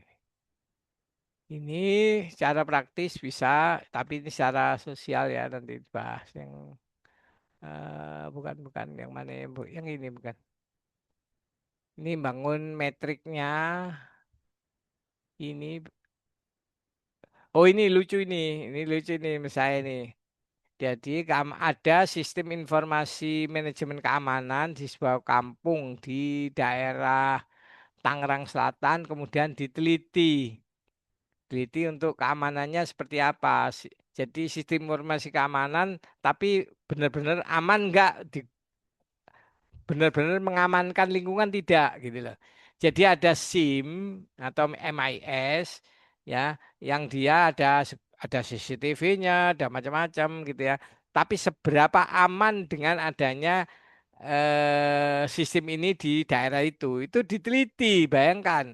Jadi dilaporkan di paper ini diteliti. Kalau nggak saya nggak salah baca ya, nanti bisa dilihat dan dibahas melalui Waterfall Prisman. Jadi ada satu apa namanya metode untuk keamanan. Jadi dilihat ini bagus yang saya sebut ini tadi. Jadi yang sederhana gini bisa jadi paper ya, jadi paper gitu ya. Jadi paper nggak tahu paper apa ini nggak ngerti juga ini ya. Di jurnal apa saya juga nggak tahu. Nah, kemudian security system di dalam diagram UML. Jadi di UML gimana cara kita membuat eh, apa namanya keamanan itu. Ya, jadi jelas UML itu security-nya bagus enggak? UML-nya maksudnya ya dibanding dengan BPMN misalkan ya diagram. Sebetulnya bisa dibandingkan itu juga satu. Nah, yang saya sebut ini anak S1 ini sebetulnya skripsi anak S1 ini bisa, tapi nggak tahu nanti kembangkan kalau sudah ada ini ambil aja pokoknya ini bahwa dia bisa mengevaluasi dampak dari security resiko keamanan melalui pakai fasi AHP dan Topsis ya. Metode PASI AHP atau nggak usah PASI juga sama aja sebenarnya ada kemiripan sedikit lah PASI dengan tidak ya ada perbedaan sedikit lah itu mengevaluasi. Jadi AHP Topsis ini bisa untuk mengevaluasi dampak dari risiko security. Nah, poinnya bisa Anda ubah. Di sini kan ini ada 1, 2, 3, 4, 5, 6, 7, 8, 9, 10 ada 10 ya toh. Tapi diambil 7. Nah, ini bisa Anda kembangkan. Kalau yang tadinya nggak diambil, kamu ambil, kemudian kembangkan lagi, atau ada penambahan mode lain. Jadi bukan hanya confidential ini kemudian available, tapi dibuat yang lain. Ini bisa jadi ide skripsi. Tanya aja ChatGPT. Saya mau mengembangkan ini gitu ya. Lebih dari 10 ini kemudian carilah 7 lagi yang lain. Minimal kalau ke saya AHP Topsis itu 6 sampai 7 kriteria. Nah, nanti kemudian alternatifnya bagaimana Pak? Alternatif ada kriteria, ada alternatif nanti kita bahas. Nanti ada hitung-hitungannya. Nah, di metrik tadi juga gitu. Kalau Anda judul yang metrik tadi, nah di situ ada hitung-hitungan yang Anda bisa paham. Nah, ini metode state of the art software security visualization ya. Ini juga bisa jadi suatu skripsi tersendiri. Kemudian ini juga memprediksi yang tadi saya sebutkan, metriknya nanti ada hitung-hitungannya. Ini ada hitung-hitungannya. Kalau di sini yang di bab yang lain ya, ada bab yang lain cara perhitungannya seperti apa. Ini juga bisa jadi skripsi. Jadi hitungan matematisnya ya. Itu biasanya untuk anak S2 sih, skripsi tentang software engineering biasanya anak S2. Nah, kayak hitungan matematik gini misalkan. Tapi Anda bisa ini, Anda ngerti nih. Kalau dibaca perlahan, oh matematikanya gini gampang sekali. Sudah ada rumus, tinggal dari rumus diarahkan ke coding. Mudah sekali sebetulnya. Sudah ada rumusnya itu ya, sudah dibuatkan. Anda tinggalin prakteknya aja. Nah, saya sudah buat satu paper. Contoh paper saya ya. Saya membuat satu paper di sini. Bantuan dengan pakai AI sebentar sudah jadi. Hanya ngerjakannya mungkin hanya 2 jam saya sudah selesai membuat ini. Nah, dalam bahasa Inggrisnya seperti ini. Sebentar saya lihatkan ya. Papernya, artikelnya ya. Nah, ini sudah judulnya Rethinking Software Security Across Domain Risk Diffusion, Evidence from Bibliometric Clustering Analysis. Jadi kalau mau bahasa Inggrisnya, kalau mau bahasa Indonesianya ini bahasa Indonesianya. Nah, rethinking itu diterjemahkan menjadi menelaah. Nah, menelaah kembali keamanan. Oke, ini guys. Nah, ini saya buat dulu. Nah, ini. Nah, menelaah kembali keamanan perangkat lunak sebagai difusi resiko lintas domain, bukti dari analisis clustering. Ya, ini pengelompokan. Ini kalau diterjemahkan ternyata jadi pengelompokan. Kalau sebetulnya adalah clustering ya. Analisis biometrik.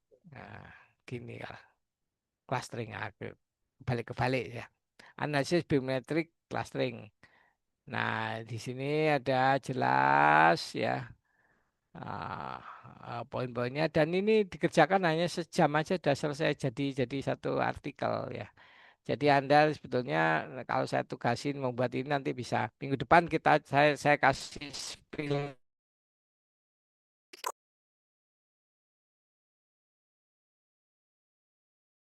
caranya mau ya semuanya pakai AI sampai selesai jadi paper. Nanti di Anda akan posting di Sentel 5 masih tembus. Terus kalau yang tinggi mungkin perlu apa namanya perlu revisi atau lain. Tapi kalau kalau hanya Sinta berapa 5 6 aja sudah selesai. Nah, oke. Ntar saya publish, saya jadikan PDF. Nah, nanti silakan materinya ini sudah saya buat. Nah, silakan dibaca tekniknya, caranya seperti apa sih gitu ya. Ah, supaya nggak lambat saya tutup aja ini. Oke, saya kira pakai lens ini besar gini ya. Ini akan banyak filternya bisa Anda atur mulai tahun berapa. Misalkan tahun 2025 sampai 2026 walaupun belum selesai boleh refine. Nah, nanti berkurang tadi dari 6.000 jadi 45.000. Kemudian flagnya. Nah, flagnya cari yang open access saja. Karena kalau open access berarti bisa di-download ya. Kalau ada gambar kuncinya di-download nanti. Nanti ada kunci terbuka open access. Nah, kelihatan nanti berkurang lagi jadi 35. Nah, Nanti keluar open access simbolnya gini, kunci terbuka gini. Ini berarti bisa di-download dengan kata kunci software and security ya. Nah, kemudian autornya mungkin Anda mau identifikasi tipe jenisnya, misalkan Anda mau yang apa pengarangnya tertentu itu bisa. Saya mau pengarangnya siapa ini, misalkan gitu. Mau institusinya dari mana bisa, dari negara mana, misalkan dari Cina, dari Amerika saja atau yang lain nggak perlu misalkan. Nah, kemudian identifikasi terserah Anda ini mau yang punya. Kalau saya yang klik yang ada doinya. Yang lain-lain nggak usah di-refine, berarti dia punya doi. Nah, setiap jurnal ini punya doi. Ya, kalau nggak percaya dibuka ya. Ini akan kita buka ya satu ya. Kita buka di sini. Dia pasti open access. Ya, ya bisa dibuka, bisa di-download. Caranya masuk sini. Ini diklik yang ininya. Ini apa namanya? Doinya. Diklik. Nah, dia langsung menuju ke papernya, ke alamat webnya dia. Nah, ini webnya. Ada doinya. Nah, pasti. Jadi kalau bimbingan saya atau skrip saya pasti kan ada doinya. Tadi memang nggak kejebak terambil tapi secara manual Anda ambil ya. Doinya Anda ambil. Nah, PDF-nya ada PDF-nya kalau filternya open access. Jangan memaksakan. Jadi di internet itu ada jutaan, ada ratusan ribu, ada banyak artikel yang bisa Anda ambil. Nah, ini kan udah dapat loh ya. Ini bisa Anda download loh. Ini versi downloadnya. Nah, misalkan di download gini loh, masuk kan? Ya. Jadi pakai lens gitu ya. Kemudian filternya, doinya centang. Kalau saya terus centang flagnya dicentang adalah open access ya. Itu aja cukup. Kemudian funding, nggak usah funding itu hanya pembiayaan dari mana. Maka yang sini jurnal, Anda klik yang jurnalnya apa, misalkan Anda mau milih ya, tidak semua jurnal. Nanti jadi sempit tadi, nanti pencariannya jadi sempit, tergantung Anda. Jangan pilih yang archive, misalkan. Anda pilih yang scientific report, ya misalkan. Yang penting yang ini aja. Atau plus one, misalkan. Misalkan itu. Itu bisa. Konferensi ini nama konferensinya. Nah, kalau saya nggak perlu ambil klik jurnal saja, diklik. Yang lain preprint apa segala macam nggak usah. Klik jurnal, refine. Nah, gini maka lebih fokus lagi ini. Publishernya nggak usah, subject matter. Nah, subject matter adalah kita mau yang apa ini, pilih apa. Ini perlu juga, misalkan kalau IT ya IT software misalkan yang hanya di software aja.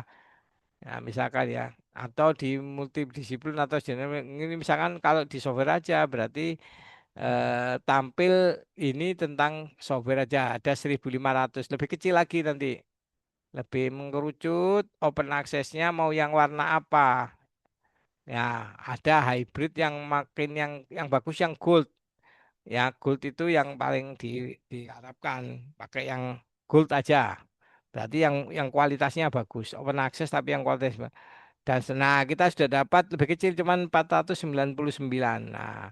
Nah, ini Anda baca ini pelajari ini establish.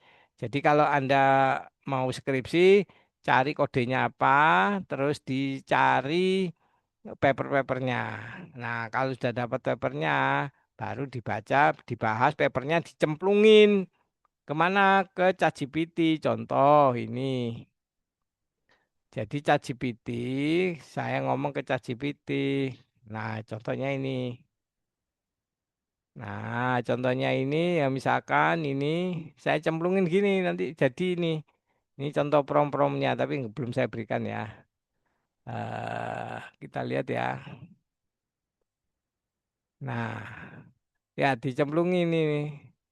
Nah, dicemplungkan semua ya. Terus nanti akan jadi aplikasi. Oh, sorry bukan yang ini ya. Yang lain nggak salah. Dicemplungin filenya tadi diklik gini, kemudian tambahkan file, filenya apa saja tadi. Masuk tadi ke bab 8 di artikel di blog gini. Kalau Anda yang berbayar bisa, kalau nggak berbayar nggak bisa. Kalau yang berbayar, nah dibaca semua ini sama dia 10. Maksimum ada 10 ya, walaupun kita blok semua 10 gitu. Jelaskan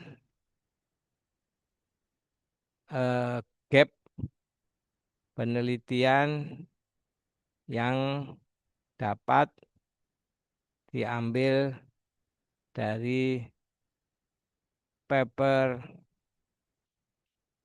ini. Nah, paper-paper ini misalkan ya. Nah, kasih. Nah, gini. Nah, nanti dia akan tampil sebetulnya. Ini nanti penjelasannya nanti nyusul lah. Nah, ini ada fokus ini macam-macam. Ada yang mau yang ini, mau yang ini. Dia akan mengenerate itu ya. Nah, gap tidak ada konsep. Nah, macam-macam gap human diakui tapi muncul gapnya. Gapnya itu berangkat penelitiannya apa? Karena tidak ada, maka dilangsungkan. Kemudian kita gini. Jadi berikan satu judul penelitian di bidang keamanan perangkat lunak. Perangkat lunak dari paper, dari gap pada paper,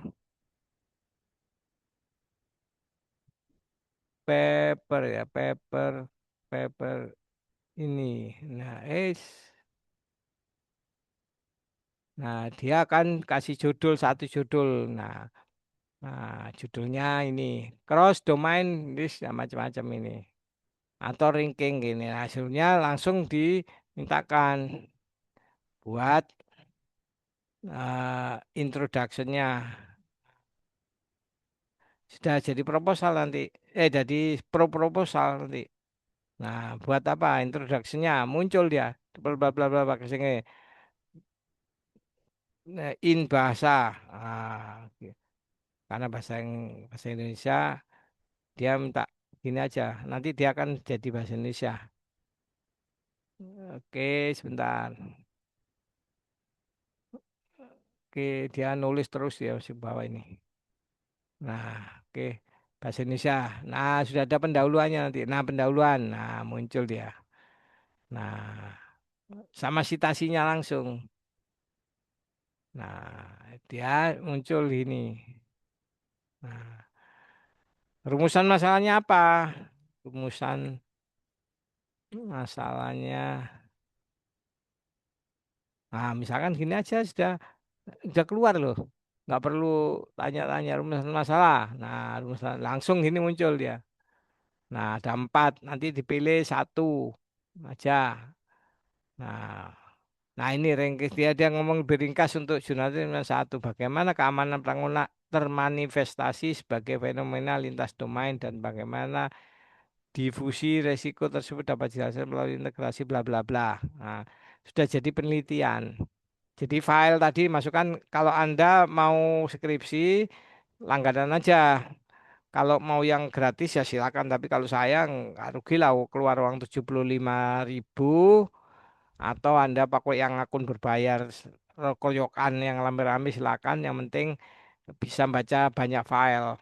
Filenya dibaca oleh ChatGPT, kemudian kita mencari gapnya masuk muncul. Nanti banyak itu yang teknik-teknik yang dari saya muncul, bla bla bla, terus dikembangkan, diteliti di lapangan, dihitung. Kita kerja kalau gitu ya. Tapi dengan bantuan AI itu bisa dikerjakan semua dengan baik.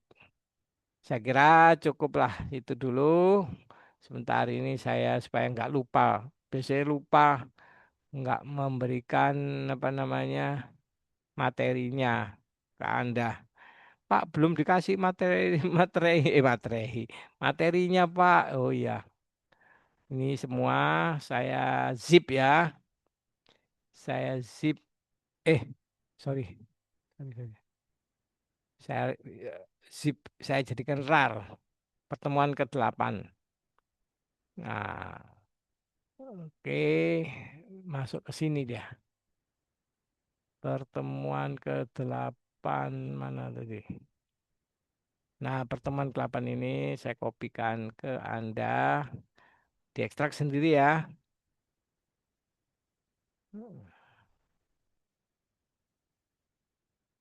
Nah, jadi materi kita hari ini videonya nanti nyusul. Link videonya untuk penjelasan saya ini nyusul. Oke, saya kira sudah saya share ya di grup. Lihat aja gitu ya, sudah saya share. Oke, saya tutup eh, videonya. Oke, langsung saya akhiri aja ya. Kalau ada pertanyaan silakan japri aja ya.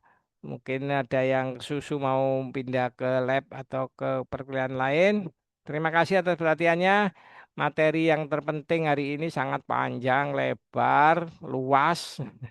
Ya, harus Anda baca, lagi-lagi Anda baca. Darsapi itu adalah pokok dari keilmuan saudara. Jadi Anda S1 IT, ngerti apa? Iki lo ilmu nih, ngerti tentang keandalan dan keamanan sistem keamanan perangkat lunak gitu ya. Yang itu nggak dipelajari di SMK. Di SMK pun diajari sebetulnya, tapi nggak mendalam. Nah, di sini harus mendalam, harus banyak baca paper. Ya, terima kasih perhatiannya. Mohon maaf bila ada kesalahan. Assalamualaikum warahmatullahi wabarakatuh. Waalaikumsalam warahmatullahi Waalaikumsalam wabarakatuh. warahmatullahi Waalaikumsalam warahmatullahi wabarakatuh. wabarakatuh. Oke, kita live ya Terima bareng-bareng. Waalaikumsalam. terima kasih, Bapak. Oke, kita live ya. Saya end.